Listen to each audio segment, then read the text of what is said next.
ಇನ್ನು ಸಿನಿಮಾ ನಿರ್ದೇಶಕನ ಮೇಲೆ ನಟನಿಂದ ಫೈರಿಂಗ್ ನಡೆದಿದೆ. ದೇವನಾಂಪ್ರಿಯ ಚಿತ್ರ ನಿರ್ದೇಶಕ ಭರತ್ ಪಾರಾಗಿದ್ದಾರೆ. ದೇವನಾಂಪ್ರಿಯ ಚಿತ್ರದ ಸಂಬಂಧ ಇಬ್ಬರ ನಡುವೆ ಮಾತುಕತೆಯಾಗಿತ್ತು. ಭರತ್ ಹಾಗೆ ತಾಂಡವ್ ನಿರ್ಮಾಪಕ ಕುಮಾರಸ್ವಾಮಿ ಇವರ ನಡುವೆ ಚರ್ಚೆಯಾಗ್ತಾ ಇತ್ತು.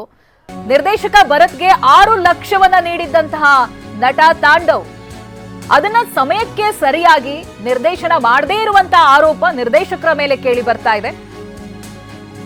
ಇನ್ನು 6 ಲಕ್ಷವನ್ನ ವಾಪಸ್ ಕೇಳಿದ್ದಾರೆ ತಾಂಡವ್. ಭರತ್ಗೆ ಕೊಟ್ಟಿದ್ರಲ್ಲ ಆ ಹಣವನ್ನ ವಾಪಸ್ ಕೇಳಿದ್ದಾರೆ. ಈ ಸಂದರ್ಭ ಭರತ್, ತಾಂಡವ್ ನಿರ್ಮಾಪಕ ಕುಮಾರಸ್ವಾಮಿ 3 ಜನರ ನಡುವೆ ಚರ್ಚೆಯಾಗಿದೆ. ಈ ಮಾತಿಗೆ ಮಾತು ಬೆಳೆದು ಫೈರಿಂಗ್ ಮಾಡಿದ್ದಾನೆ ನಟ ತಾಂಡವ್. ನಿರ್ದೇಶಕ ಭರತ್ ಮೇಲೆ ಗುಂಡನ್ನ ಹಾರಿಸ್ತಾರೆ. ಇದೀಗ ಚಂದ್ರ ಲೇಔಟ್ ಠಾಣೆಗೆ ನಿರ್ದೇಶಕ ಭರತ್ ದೂರನ್ನ ಕೊಡ್ತಾರೆ. ಈ ರೀತಿಯಾಗಿ ಆಗಿದೆ ಅಂತ ನಟ ತಾಂಡವನ್ನ ಬಂಧಿಸಿದ್ದಾರೆ ಚಂದ್ರ ಲೇಔಟ್ ಪೊಲೀಸರು. ಬಿಎನ್ಎಸ್ ಕಾಯ್ದೆ 109 ಆರ್ಮ್ಸ್ ಕಾಯ್ದೆಯಡಿಯಲ್ಲಿ ಕೇಸನ್ನ ದಾಖಲು ಮಾಡಿದ್ದಾರೆ. ಇನ್ನು ಗುಂಡು ಹಾರಿಸಿದಂತ ಪಿಸ್ತೂಲ್ ಅನ್ನ ಕೂಡ ಪೊಲೀಸರು ಸೀಜ್ ಮಾಡಿದ್ದಾರೆ. ಸಿನಿಮಾ ವಿಚಾರವಾಗಿ ಗಲಾಟೆಯಾಗಿದೆ ನಿರ್ದೇಶಕ ಮತ್ತೆ ನಟನ ನಡುವೆ. ದೇವನಾಂಪ್ರಿಯ ಚಿತ್ರ ನಿರ್ದೇಶಕ ಭರತ್ ಮೇಲೆ ನಟ ತಾಂಡವ್ ಫೈರಿಂಗ್ ಮಾಡ್ತಾರೆ. ಅದು ಚಿತ್ರದ ಸಂಬಂಧವಾಗಿನೇ ಇಬ್ಬರ ನಡುವೆ ಗಲಾಟೆಯಾಗಿದೆ. 6 ಲಕ್ಷ ಹಣ ಕೂಡ ಕೊಟ್ಟಿದ್ರಂತೆ. ನೋಡಿ, ಹಣದ ವಿಚಾರನೂ ಕೂಡ ಇದೆ. ನಿರ್ದೇಶಕ ಭರತ್ಗೆ ಇದೇ ತಾಂಡವ್ 6 ಲಕ್ಷ ರೂಪಾಯಿ ಕೊಡ್ತಾರೆ. ಸಮಯಕ್ಕೆ ಸರಿಯಾಗಿ ನಿರ್ದೇಶನ ಮಾಡಲಿಲ್ಲ ಅನ್ನುವಂಥ ಆರೋಪ ಕೂಡ ನಿರ್ದೇಶಕರ ಮೇಲೆ ಕೇಳಿ ಬರ್ತಾ ಇದೆ. ಜೊತೆಗೆ ತಾನು ಕೊಟ್ಟಿರುವಂತಹ ಹಣ ಏನಿದೆ ಅದನ್ನು ವಾಪಸ್ ಕೊಡಿ ಅನ್ನೋದಾಗಿ ಭರತ್ ಬಳಿ ತಾಂಡವ್ ಕೇಳ್ತಾರೆ. ಆಗ ಇಬ್ಬರು ನಡುವೆ ಕೂಡ ಮಾತಿಗೆ ಮಾತು ಬೆಳೆಯುತ್ತೆ. ಅದು ಫೈರಿಂಗ್ ಮಾಡೋವರೆಗೂ ಕೂಡ ಹೋಗುತ್ತೆ. ನಟ ತಾಂಡವ್ ಪಿಸ್ತೂಲನ್ನ ಹೊಂದಿರ್ತಾರೆ, ಅದರಿಂದ ಫೈರಿಂಗ್ ಮಾಡಿದ್ದಾರೆ. ಏನೂ ಆಗಿಲ್ಲ, ಸ್ವಲ್ಪದರಲ್ಲೇ ಬಚಾವಾಗಿದ್ದಾರೆ. ನಿರ್ದೇಶಕ ಭರತ್ ಪೊಲೀಸ್ ಸ್ಟೇಷನ್ಗೆ ಹೋಗಿ ಕಂಪ್ಲೇಂಟ್ ಅನ್ನ ಫೈಲ್ ಮಾಡಿದ್ದಾರೆ. ಅವರನ್ನ ಬಂಧಿಸಿದ್ದಾರೆ ಕೂಡ. ಓಕೆ, ನಮ್ಮ ಪ್ರತಿನಿಧಿ ಪ್ರಜ್ವಲ್ ನಿರ್ದೇಶಕ ಭರತ್ ಅವರನ್ನ ಮಾತನಾಡಿಸಿದ್ದಾರೆ. ಈ ಸಂದರ್ಭ ಅವ್ರೇನ್ ಹೇಳಿದ್ರು ಬನ್ನಿ ಕೇಳೋಣ. ಸರ್, ಮೊದಲನೇದಾಗಿ ನಿನ್ನೆ ಸಂಜೆ ಏನ್ ನಡೀತು?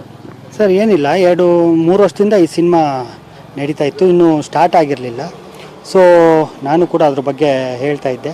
ಸೊ ಕಳೆದ ಮೇಯಿಂದ ಶೂಟಿಂಗ್ ಸ್ಟಾರ್ಟ್ ಆಗಿತ್ತು, ಒಂದು 25 ಡೇಸ್ ನಡೀತು. ಅದಾದಮೇಲೆ ಇಲ್ಲಿ ತನಕ ನಡೆದಿಲ್ಲ, ಜೂನಲ್ಲಿ ಮುಗಿದಿದ್ದು. ಸೊ ಕೆಲವೊಂದು ತಂತ್ರಜ್ಞರಿಗೆ ಅಮೌಂಟ್ ಆಗಿತ್ತು, ಪೇಮೆಂಟ್ ಆಗಿತ್ತು, ಕೆಲವೊಬ್ರಿಗೆ ಆಗಿರಲಿಲ್ಲ. ಸೊ ಇನ್ಚಾರ್ಜ್ ಇವ್ರು ತೊಗೊಂಡಿದ್ರಿಂದ ಇವ್ರಿಗೆ ಫೋನ್ ಮಾಡಿದ್ರೆ ಸ್ವಿಚ್ ಆಫ್ ಇತ್ತು. ಸೊ ಅವರು ನನಗೆ ಫೋನ್ ಮಾಡೋರು. ಸೊ ನಾನು ಅವಾಗ ಪ್ರೊಡ್ಯೂಸರಿಗೆ ಇದು ಮಾಡಿಬಿಟ್ಟು, ನಾನು ಇಲ್ಲ ಸರ್, ನೀವು ಒಂದು ಸತಿ ಬನ್ನಿ ಮಾತಾಡೋಣ ಅಂತ ನಾನು ಕರೆಸ್ದೆ. ನಿನ್ನೆ ಕರೆದಾಗ ಅವರು ನೀನು ಯಾಕೆ ಕೇಳ್ತೀಯ ಅನ್ನೋ ರೀತಿಯಲ್ಲಿ ಮಾತುಕತೆ ಬರುತ್ತೆ. ನಾನು ಅಂದೆ, ಇಲ್ಲ ನಾನು ಕೇಳಬೇಕು ಹಾಗೆ ಹೀಗೆ.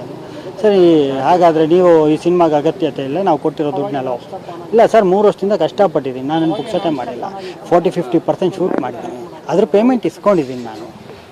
ಸೊ ಅದನ್ನೆಲ್ಲ ಇದು ಮಾಡೋಕ್ಕಾಗಲ್ಲ ಅಂದಾಗ ಅವಾಚ್ಯ ಶಬ್ದದಿಂದ ಬೈದ್ಬಿಟ್ಟು ಆ ಮಾತಿನ ಚಕಮಕಿ ನಡೆಯುತ್ತೆ. ಆ ಮಾತಿನ ಚಕಮಕಿ ಮಧ್ಯದಲ್ಲಿ ಅಲ್ಲಿದ್ದಂಥ ಅವ್ರ ಹುಡುಗನೇ ಆಫೀಸ್ ಬಾಯ್ ಅವರಿಗೆ ಗನ್ ತೊಗೊಂಬ ಅಂತಾರೆ. ಗನ್ ತೊಗೊಂಬಂದು ಪಕ್ಕದಲ್ಲಿ ಇಟ್ಕೊತಾರೆ. ನಾನು ಸುಮ್ಮನೆ ಇಟ್ಕೊಂಡ್ರು ಅಂತ ಆ ಮಾತಿನ ಇದು ಮಾಡ್ತಾ ಎದ್ದುಬಿಟ್ಟು ಹಣೆಗಿರ್ತಾರೆ.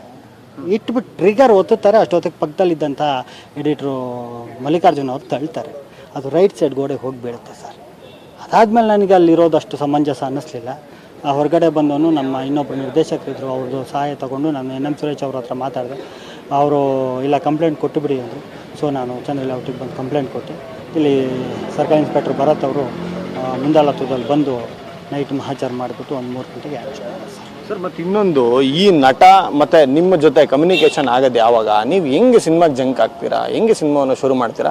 ದುಡ್ಡು ಹಾಕೋರು ಯಾರು? ಇನಿಷಿಯಲಿ ಅವ್ರು ಹೇಳ್ತಾರೆ, ಇನಿಷಿಯಲಿ ಪ್ರೊಡ್ಯೂಸರ್ ಇಲ್ದಲೇ ಇದ್ದಂಥ ಸಂದರ್ಭದಲ್ಲಿ ನಾನು 6 ಲಕ್ಷವನ್ನು ಕೊಟ್ಟಿದ್ದೆ, ಸಿನಿಮಾವನ್ನು ಸ್ಟಾರ್ಟ್ ಮಾಡ್ಕೊಂಡಿದ್ವಿ, ಈ ರೀತಿಯಾದಂಥ ಒಂದಷ್ಟು ಮಾಹಿತಿಯನ್ನು ಹೇಳ್ತಾರೆ. ಅದು ಏನು ಕತೆ? ಅದನ್ನು ಅವ್ರು ಎಲ್ಲಿ ಕೇಳಬೇಕು? ಪ್ರೊಡ್ಯೂಸರ್ ಹತ್ರ ಕೇಳಬೇಕು. ಸರ್, ಕತೆಗೆ ನಾನು ಖರ್ಚು ಮಾಡಿದ್ದೇನೆ, ಕೊಡಿ ಅಂತ. ಅದನ್ನು ಬಂದ್ಬಿಟ್ಟು ಮಾಡಿದಂತಹ ನಿರ್ದೇಶಕನ ಕೈಯೆಲ್ಲ ಕೊಟ್ಟರೆ ಹಾಗಾದ್ರೆ ನಾನು ನನ್ನ ಪುಕ್ಸಟೆ ಮಾಡೋದಾಗ ಈಗ ಬೆಳೀತಾ ಇರುವಂಥ ನಿರ್ದೇಶಕ ಸರ್, ನಾವು ಅದನ್ನೇನು ಇಟ್ಕೊಂಡು ಬ್ಯಾಂಕಲ್ಲಿ ಇಟ್ಕೊಂಡು ಖರ್ಚಾಗಿರುತ್ತೆ. ಮತ್ತು ನಾನು ನನ್ನ ಜೀವನ 3 ವರ್ಷ ಇಲ್ಲಿ ಸವಿದಿದ್ದೀನಿ, ಅದು ನನ್ನ ಲೈಫಿಗೆ ಕೊಟ್ಟಿರೋದು. ಹಿಂಗೆ ಅಂತ ಮಾತಾಡಿದಾಗ ಆ ಮಾತಿನ ಚಕಮಕಿ ಇವೆಲ್ಲ ಆಗುತ್ತೆ. ಫೊರೆನ್ಸಿಕ್ ಲ್ಯಾಬ್ ಅವರು ಬಂದರು. ಆ ನಂತರವಾಗಿ ಅವ್ರನ್ನ ಕರ್ಕೊಂಡು ರಾತ್ರಿ ಒಂದು 3-3:30 ಹಂಗೆ ಅರೆಸ್ಟ್ ಮಾಡ್ತಾರೆ. Thank you. ಇದಿಷ್ಟು ನಿರ್ದೇಶಕ ಭರತ್ ಹೇಳುವಂಥ ಮಾತು. ಕ್ಯಾಮ್ರಾ ಪರ್ಸನ್ ಗಿರೀಶ್ ಜೊತೆ ಪ್ರಜ್ವಲ್, TV9 ಬೆಂಗಳೂರು.